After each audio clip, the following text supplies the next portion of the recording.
ഇന്ന് ഹെന്ന ടിപ്സാണ് കാണിക്കുന്നത്. ഷോപ്പ് കോണും ഓർഗാനിക് കോണും എടുത്തിട്ടുണ്ട്. ഇപ്പോൾ ഷോപ്പ് കോണിട്ട് ഞാനൊരു ഡിസൈൻ ചെയ്യുന്നുണ്ട്. നമ്മൾ നോർമലി ഈ ഒരു കോണിട്ട് വരക്കുന്ന സമയത്ത് ഈ ഒരു തിക്നെസ്സിലായിരിക്കും വരിക. നമ്മൾ പൊതുവേ ഷോപ്പ് കോൺ യൂസ് ചെയ്യുന്ന സമയത്ത് ഈ ഒരു തിക്നെസ് ഉണ്ടാവും. ഇപ്പോൾ ഞാൻ ഓർഗാനിക് കോണിട്ട് വരക്കുന്ന ഡിസൈനാണിത്. ഇതുപോലെ തിന്നായിട്ട് എങ്ങനെ ഷോപ്പ് കോൺ വെച്ചിട്ട് നമുക്ക് വരക്കാമെന്നാണ് ഈ ഒരു വീഡിയോയിൽ കാണിക്കുന്നത്. അതിന് വേണ്ടിയിട്ട് നമ്മൾ ചെറിയ സെല്ലോ ടാപ്പിൻ്റെ പീസ് എടുക്കുക. എന്നിട്ട് ഇതിൻ്റെ ഒരു സൈഡിലായിട്ട് ചെരിച്ച് കോൺ വെച്ച് കൊടുത്തിട്ട് ഇങ്ങനെ റൗണ്ട് ചെയ്ത് കൊടുക്കുകയാണ് ചെയ്യുന്നത്. ഇപ്പോൾ കോണിൻ്റെ ടിപ്പ് നമുക്ക് തിന്നായിട്ട് കിട്ടിയിട്ടുണ്ട്. ഇനി നമുക്കൊന്ന് വരച്ച് നോക്കാം. അപ്പോൾ നിങ്ങൾക്ക് ഡിഫറൻസ് മനസ്സിലാവും.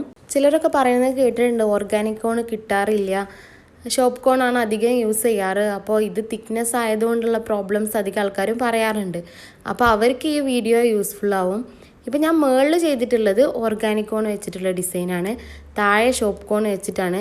അപ്പോൾ നിങ്ങൾക്ക് ഡിഫറൻസ് മനസ്സിലാവും. നമ്മൾ ആദ്യം വരച്ചതും ഇതും തമ്മിൽ ഏകദേശം നമുക്ക് ഒരുപോലെ തന്നെ വരക്കാൻ പറ്റിയിട്ടുണ്ട്.